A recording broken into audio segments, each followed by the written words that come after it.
Even then, if there's one accidental death, the history books may say that was the moment things ignited, even if we here in the weeds don't see it as such. No one thought the first Civil War was going to happen. Fort Sumter wasn't even considered the start of the Civil War. The Battle of Fort Sumter, only one person died. It was an accident.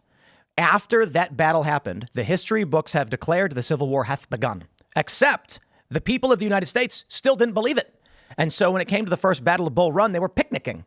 And they're like, there's no Civil War. Nothing's going to happen. And then there was a massacre with, like, there's this famous drawing of the mayor frantically running. It's a drawing because there's no photos. And then people realized we are in and in fact, even at that point, they still didn't call it the Civil War. It wasn't until a couple of years later it started being called a Civil War. It was called a rebellion or war between states or something like this. So in the instance of something happening in Texas, it may be an accident that no one wants to take responsibility for. But even then, if there's one accidental death, the history books may say that was the moment things ignited, even if we here in the weeds don't see it as such. But anyway, I digress. We'll entertain another scenario. Let's say you're completely correct. California. Donald Trump is going to implement massive immigration reforms and deportations. He says he wants to use local police and military now. When I asked him, he said local police. Now he's saying we would use military to a certain degree. What do you think California does if Donald Trump sends in federal authorities to start going door to door, not just ICE, but expanding ICE and ordering local police and sheriffs and National Guard? I think there's a possibility that it starts here. Trump says we're deporting the illegal immigrants. They're not allowed to be here. They need to be here legally. And so he sends in ICE. California blocks him. Trump says we need the law of the federal government to be enforced. And as such, I am invoking my right to direct the National Guard of California, which the law states, if the law is, the federal law states that if law is not being enforced, the federal government can assume command of the National Guard to enforce the law. So then he says to the California National Guard, you will go to these homes, you will take these illegal immigrants and load them into buses, get them on planes, and send them back to their home countries and processing centers. What if California says no? And then California, the governor, says to the National Guard, do not obey those orders from the federal government. You are California National Guard. You will not obey Donald Trump's fascist Nazi takeover. Is that a possibility? I mean, it is a possibility, but we already had a situation like this play out in the 60s over integration. And when the National Guard was federalized, the government backed down. And I think they would do the same here. There's too much respect for federal authority. The state, the national state, even compared to the 1860s, is far stronger. And even in that scenario where you're talking about the Civil War, South Carolina had already seceded. So had several other states. And when this was a foreign country firing on the United States at that point. And everyone... Fort Sumter was in South Carolina. So this wasn't... But it was a United States military installation. So, and South Carolina was no longer in the U.S. or it declared it was no longer in the U.S. Not according to the Union. But it had declared itself, and it was another entity firing on the federal government, the U.S. According to the Union and the federal troops, it was a state-level entity attacking the federal authorities as one country. But it had already seceded. South Carolina already saw itself as a separate country. But to the Union, there was no such secession. It was not legal. Marked the secession. No, it didn't. The Union never viewed the southern states as having left the United States. They were fighting to bring them back, but that No. They did not view them as separate. Tim is objectively correct here. The Union never looked at South Carolina. The Union never saw them, but as actual practice, they were outside of it. But they were fighting to restore them to the Union and bring them back into fully in line with the rest of the Union. There's an important... But the war, and everyone knew that war was a strong possibility, and they were trying to avoid a Fort Sumter. No, this is completely incorrect.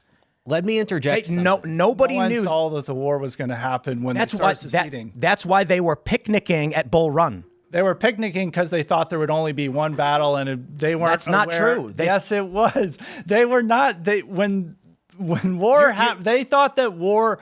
When the South started seceding, there was this desire to see what would happen. And they were hoping that the South would come back to its senses, that even the seceded states, that they would make these compromises and that they would come back and avoid war. But once Fort Sumter happened and both sides are raising armies and then sending them to Manassas. They were not raising armies. That is incorrect. The South was absolutely raising armies. They were using their state militias and using that as Confederate Okay, we got to pause. That's not true. Army. The Lincoln did not mobilize until after Bull Run, and only 7 states had seceded in the first place. It was after Bull Run, the mobilization that Lincoln tried to implement, that sparked 4 more states to secede. No, it was Fort Sumter prompted the 4 other states to leave. You can look this up. No, it was the 4 other states. Right, maybe you're correct. Fort Sumter was that, and Fort Sumter, then they began raising troops. Yeah, I believe now you're you correct. can. I I stand think corrected. like I think you're right. the draft and conscription. I'm pretty sure that happens after Fort Sumter, but that could have also What's been. the But point they of were contention? utilizing both sides were utilizing the state militias and what troops they could find and deploying them out in the battlefield. I stand corrected. You are correct. It was 3 days after Fort Sumter, Lincoln mobilized to send troops. Yes. Prompting the secession. What do you guys? What's your point of contention here? I guess we're arguing over the original Civil War, so we should go into the future. No, The point is that people did not think a war had begun Yeah. even after Fort Sumter. Yeah, Tim's right here. I basically completely agree with the things Tim said. But I was wrong about What do you mean that a war hadn't begun? Violence had erupted. Nobody died. People were massively coping. They were firing cannons. People could easily die. It's not like they're just firing blanks at each other or having a paintball match. We have a tremendous amount of primary sources from this time period, and Tim is right, where people didn't think the war was happening until way past the point they were already in it. And there was They didn't think it was going to be a long war. They thought that one battle would solve the whole matter. But they didn't even call it the Civil War for a couple years. Yeah, but it was a war. And it was, by the end of 1861, several people had died and everyone knew that this was a war. So if you look at the Democrat platform and then you look at the various the various positions the politicians had, there was tremendous coping about the war until pretty far in, where people would say, oh my God, the South's going to back down. It's all the things you just said. The South's just doing this for attention. The South, this isn't a real conflict. This is just a constitutional crisis. And then it kept spiraling and spiraling and spiraling. That's true. But Fort Sumter was the break that's saying, oh shit, this is I'm something unclear serious. how this relates to the point we're trying to convey, though. I was going to say that I agreed with Tim's point that these you have gasoline and then there's a match and it's unclear what the match is going to be, but there's always has to be a match. But the match can be innocuous. Exactly. It can be such a small and mundane thing that under normal circumstances doesn't matter. Yes. Let's say you have a rainy fall and a guy starts chucking M80s and is flamethrowering all across California. No wildfire can start. But you get a dry summer and someone can accidentally, maybe they're driving their car and they get a flat tire, their tire rips off and then it scrapes on the ground, sparking, the whole thing goes up. I'm laughing because the first thought that came into my mind is Mr. Beast making a video. I started a California wildfire. And his mouth I started the Civil War in California could maybe be his next video. But even on that, we did, with the conflict between federal and state authority, we did have that in the 50s and 60s over integration, and the federal authority won out. And even the states could call upon mobs of violent young men to side with them, even in the case of Ole Miss in 62 when they were trying to integrate it. And at Little Rock, they had not just the National Guard and state police, they also had these mobs.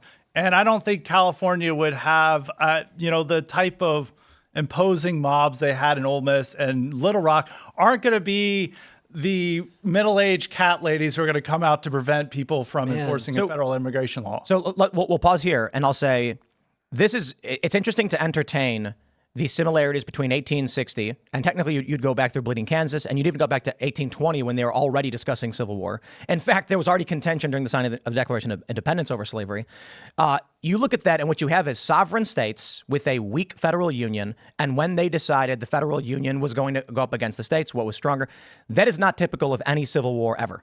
That is the United States as sovereign states effectively in a large-scale war, which is kind of like more like Europe than anything else. If you take a look at Spain or Russia, a tiny fraction in key areas uses violence to seize control from a rather apathetic general population that doesn't want to be involved. And so what we see here is it may be that it's our bias of 1861 that we say maybe the feds will come into Texas, maybe Trump will try and enforce a mass immigration thing. Then a state like we saw this in 2020 when the Democrats ran a war game where they actually entertained West Coast states seceding from the Union if Donald Trump were to have won in 2020. That was Boston Globe reporting. They literally got like John Podesta was hanging out with these other big uniparty neolibs and neocons being like, okay, if Trump wins, we're going to need Oregon, Washington, California to secede from the union unless Donald Trump guarantees constitutional reforms and things like this. So that conversation was happening, and it's kind of crazy. But I think it's largely due to our biases that we think that's how things would play out. I think it's entirely possible that what we end up seeing is more like Chaz Chop level times 10 times 100. So we actually had a period in this country where for a few months in the Pacific Northwest, there were autonomous zones set up to the point where they had armed guards. They had taken over a police department, kicked out the local police force, surrounded that, and were in control for a couple of months and actually murdered people, actually killed people. Then you have the Atlanta Autonomous Zone. Same thing. They torched a Wendy's, took it over. People were killed there. There were shootings. Yeah, I know the Wendy's Autonomous Zone is, but you know what's funny is Wendy's. It seems crazy to us, but this would be like saying, I don't know, people may get offended by this, but the Alamo, right? Yeah, a singular building that seeming, is taken over. Granted, Wendy's is a chain of fast food. Remember the Wendy's. So Now here's the important thing real quick. The Minnesota George Floyd Autonomous Zone was up for, I think, 2 years. Damn. Where George Floyd Square was occupied to the point where there was a guy on a rooftop with a rifle that people had reported seeing all the time, and there was nothing stopping any of these people from taking this territory. Now, we may look, maybe nothing happens. Fair point on the civil rights movement. Many people thought this could lead to a second civil war. There's also, I think it was 1876, where they thought the civil war was going to erupt again. They had the corrupt bargain. It didn't happen. We said, guys, we're not going to let it get that far. But today, what I think is different is we have militant extremist factions that have already taken over portions of cities. Maybe it doesn't go anywhere, or maybe after Trump wins, they flood these cities. If you get a state like, look, when they say when the vice president gives a press conference where she says Donald Trump is a fascist and he is Hitler, the message being sent that a lot of Republicans think is she's saying be violent or something like that. I don't think that's necessarily the case. I think she's saying you as an individual must take individual action to stop Donald Trump and Republicans from gaining power in any way you can, which means I am not concerned about a Democrat cabal or the deep state funneling in 10 million fake ballots in the middle of the night. That's stupid. What I'm concerned with is 10,000 random regular people working polling locations, looking left and looking right, and then crumpling up a Trump vote and throwing it in the garbage and being like, oops. But that happens 10,000 times. That could actually shift an election in one of these key swing states. And there's nothing you can do because one individual tossing a handful of ballots is a oopsie daisies, but it happening 10,000 times is an irreconcilable conflict. Something like that could happen. And then you need only the progressive left, which makes up a small, I think 8 to 10% of the Democratic Party are the estimates, and they hate Israel, and they're going to be looking at a choice between pro-Israel and pro-Israel.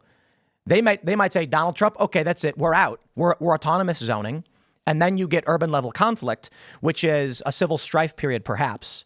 Like you were saying, Rudyard, that there could be bombs going off in Chicago. Thanks for watching this clip from the Culture War podcast. We're live every Friday, 10 a.m. to noon. So subscribe and come hang out.